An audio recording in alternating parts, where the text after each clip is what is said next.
Well, I moved to Florida in 1987. I had been a nurse for 26 years when I came here. And I decided long ago that I wanted to work with hospices. And I researched before I moved to Florida and found that Halifax System had a hospice. So I moved here specifically for that reason.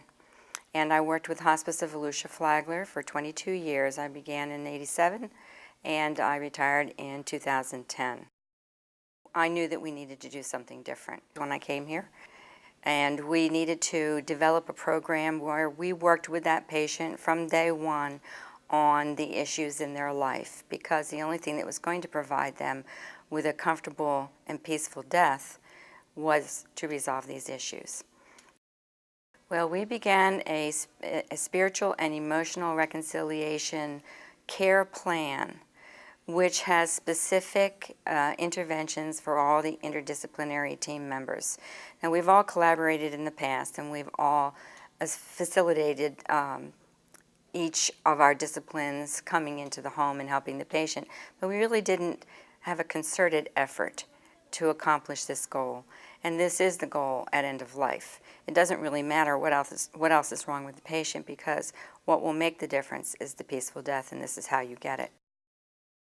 One of the examples that I specifically remembered that sticks in my mind is a young man about 30 years old. He had a caregiver. The caregiver was having great difficulty providing the amount of care that was really needed for this fella.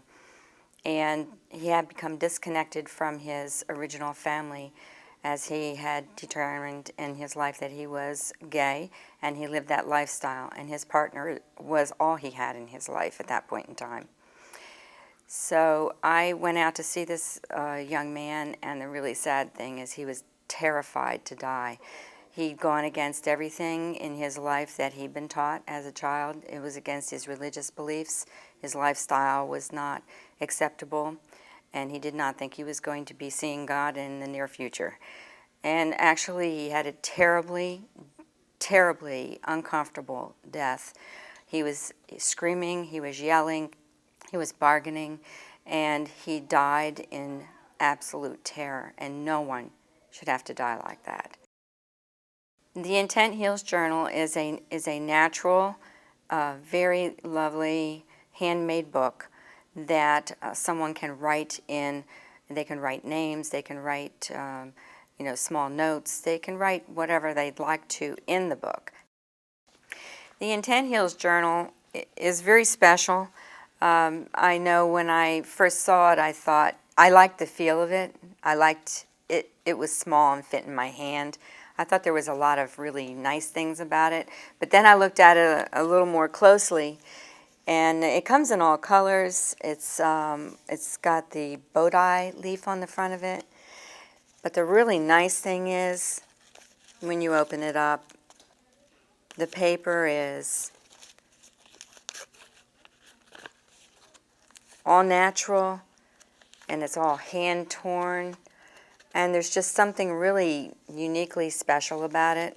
And when I use mine, I always put it between my hands, and I pray for everyone that's in it. And to me, it's just the perfect size and the perfect look, and when you touch it, it feels special. My first experience with the Intent Heals Journal was when we had a presentation or an in-service at our hospice. That's Hospice of Volusia Flagler. And we had 100 people in attendance. We were asked to have a little quiet time and just listen to some quiet music and a guided meditation. And then we were asked to write down all the names of people significant in our lives. And I thought, as I looked around the room, that there'd be a lot of people in there that might have trouble with it. And I wasn't sure whether I would or not, but once the meditation was over, we had about 20 minutes to write names, and the names came so fast I couldn't write them quickly enough, and I was afraid I would forget some of them because I didn't get them down so quick. And the funny part of it was, I was amazed how many names I had. And when I looked back over them after the in-service was over, there were so many people there I hadn't thought about in years, and how they had impacted my life. And actually, I forgot to even think about this one person. She actually was my mentor. I became a nurse like she was, and here I am in hospice. But the amazing thing was, as I looked around at other folks, almost everyone had written down something in the book, and some people were crying, and it was very emotional and helpful. And I knew it was going to be a significant addition to our program at hospice. So with the reconciliation program at Hospice of Volusia Flagler, and with the care plan, and now the Intent Heals Journal, our IDT, our interdisciplinary team, can work with patients and their families to find the issues in life that would create unrest at the end of life, and hopefully have time and have the assistance to resolve those issues. And we have seen a great deal of difference in people dying peacefully when they have been able to reconcile the relationships in their lives that were detrimental or left them feeling abandoned or whatever their issue might be. And there's a great deal of difference in the final result. People need less medicine, they are less uncomfortable, they are more able to let go, they are not fearful, and all these things create and contribute to a peaceful death.